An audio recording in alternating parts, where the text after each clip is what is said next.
Bartolomeus adalah salah satu dari 12 Rasul Yesus.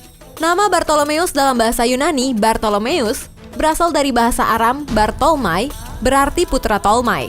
Alkitab tidak memperkenalkan Talmai kepada kita, tetapi ia mungkin diberi nama sesuai dengan nama Raja Talmai dari Gesur.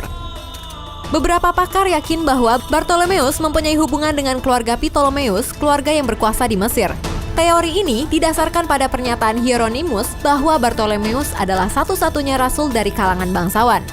Dalam seni, Bartolomeus paling sering digambarkan dengan janggut dan rambut keriting pada saat kemartirannya.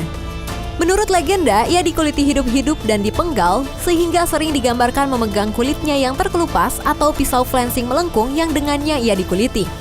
Dalam Injil Yohanes pasal 2, namanya disebut sebagai Nathanael dan ia berasal dari kota Kana di provinsi Galilea, Israel Utara. Dalam Injil Yohanes, Nathanael diperkenalkan sebagai sahabat Filipus. Filipus dipanggil oleh Yesus untuk menjadi pengikutnya. Ketika diajak oleh temannya, Filipus, untuk menemui Yesus dari Nazaret, Nathanael awalnya bersikap skeptik. Para pakar meyakini bahwa perkataan Yesus mengenai Nathanael di bawah pohon ara merupakan istilah yang bermakna mempelajari Taurat. Sejak saat itu, Bartolomeus mengikuti Yesus hingga ia wafat disalib dan menjadi saksi kebangkitannya.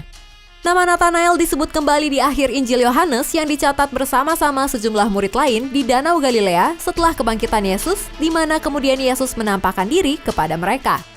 Menurut tradisi Kristen, Eusebius dari Kaisarea menulis dalam Ecclesiastical History bahwa setelah kenaikan Yesus, Bartolomeus pergi sebagai misionaris ke India, di mana ia meninggalkan sebuah salinan Injil Matius.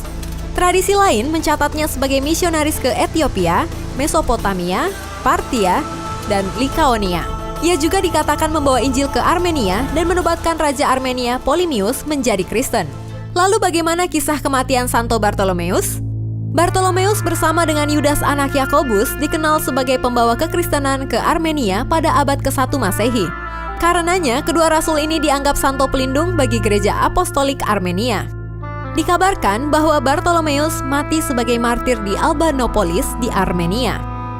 Menurut satu riwayat, ia dipenggal kepalanya, tetapi tradisi yang lebih populer menyatakan bahwa ia dikuliti hidup-hidup dan disalib dengan kepala di bawah dikarenakan Bartolomeus telah membawa Ptolemeus, Raja Armenia, menjadi penganut Kristen. Akibatnya, Astyages, saudara laki-laki Ptolemeus, menyuruh Bartolomeus dihukum mati.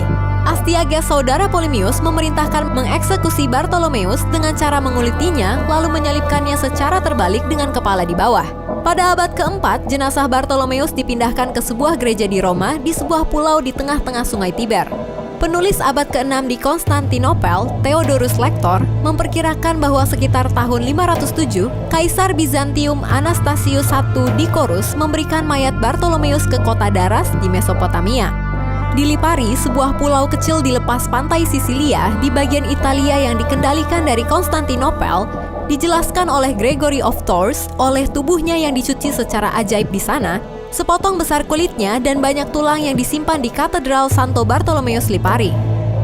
Sebahom dari relik tersebut diberikan pada tahun 983 oleh Otto II, Kaisar Romawi Suci ke Roma, di mana ia disimpan di San Bartolomeo all Sola, yang didirikan di kuil Asclepius, pusat medis Romawi yang penting. Hubungan ini dengan obat dalam perjalanan waktu menyebabkan nama Bartolomeus menjadi terkait dengan obat-obatan dan rumah sakit. Beberapa dugaan, tengkorak Bartolomeus dipindahkan ke Katedral Frankfurt, sementara sebuah lengan dihormati di Katedral Canterbury. Pada abad ke-13, biara Saint Bartholomew Monastery didirikan di Armenia pada tempat kemartiran Rasul Bartolomeus di provinsi Vaspurakan di Greater Armenia, sekarang bagian tenggara Turki.